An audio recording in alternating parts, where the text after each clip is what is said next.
What are some of your earliest memories of downtown Loudon on a Saturday? I remember as a kid, it would be, in my eyes at least, it was pretty busy and full.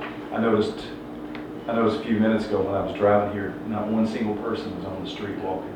I went to work with Charlie Arp in 1954-55, somewhere in that neighborhood, and I was young enough I had to have a permit from mom to dad, and I had to go to the health department and get a permit to work because I was young. And his store was at 608 Grove Street. Yeah, his store was between where the shops are at now, which was the old White store, and then there was a little beauty shop there, and then Greer's Hardware. And farmers came to town on Saturday morning. I mean, they came early and they stayed all day and they did their socializing. They bought groceries. They went to the movie. They did it. That Saturday was their day. And years ago, the courthouse was busy on Saturday morning. Everybody didn't go home Friday afternoon. They still had the courthouse open because people came in. But Greer's Hardware would run an auction on Saturday morning. Oh my God. And they'd pull an old truck up in front of the hardware, and they'd have just lamps and refrigerators and maybe some floor damage stuff or something that they'd put on that truck. And who was the auctioneer? I'm trying to remember. Oh, you ought to remember Frank Quinn. Frank Quinn, yeah. And I remember Scrapper Johnson working it, moving that stuff around. But every Saturday morning, and particularly in Christmas time, there would be huge crowds. And then as soon as the auction was over, everybody came to the store. So then you got real busy at the store. But Saturday mornings used to be a hub of business. I mean, just everybody was in town. I mean, it was a show to see. The guys that washed them cars and come park them on the corner and stand on the fender, and it was just a great time. So did you have extra help there at Greer's on Saturdays? Not necessarily, no, not in my time, but it was a good time, as Harold says. No, but all the business in that period of time that we're talking about the auction was out in front of the building. You just needed somebody in the store to run the office because everybody was outside. Downtown, well, maybe it's true in other communities too, but because we closed, everything closed on Wednesday afternoon, banks and everything else, so the banks even stayed open.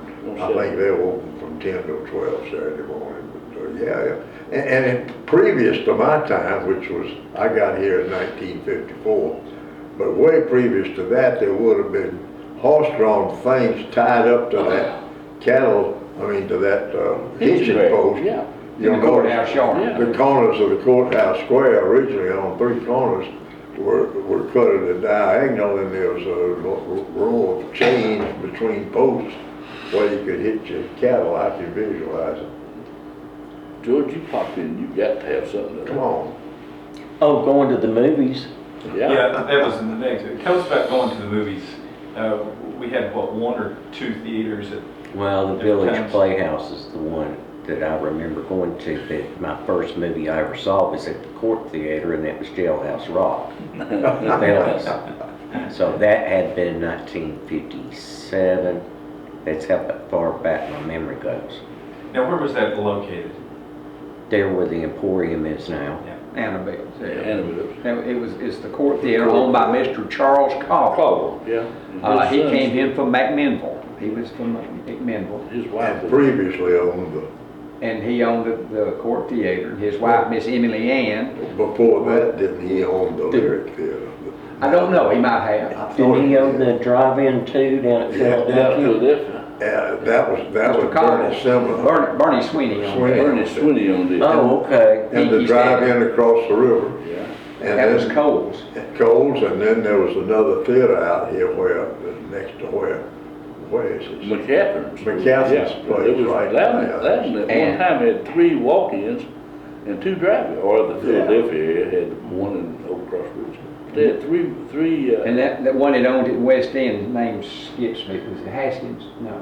Oh, I don't remember it. The Lake Theater? Lake. Yeah. Thank you, George. Thank you, George. It's pretty I had hard. to sit and think But on going- that one, but I knew You it. beat up. Going to the movie was the thing to do, you know, and I went to the Court Theater and I walked, I lived next door to Dr. J.R. Watkins and his son Alger and I played together. So Alger Watkins and I would go down to the Court Theater and the admission was 9 cents. Why, I have no earthly idea. You'd give them a dime and they'd give you back a penny. They had just rows of pennies. I have no idea why it was not an even dime, but it was 9 cents. Some of the early people can tell you it was 9 cents. And I just remember going down there and they had the cereals, you know, the Rocket Man and I don't know, several of those old cereals. And you didn't want to miss them because you wanted to see what happened next. But you go in and on a bright day and you couldn't see in there because of your eyes. And I had a friend, with my wife, she said, you didn't know how to do that? And I said, why? She said, you just close one eye. You walk in with your eye closed, and then when you got in there, you'd open up your eye and you could see with that one eye where to get your seat. Pretty smart.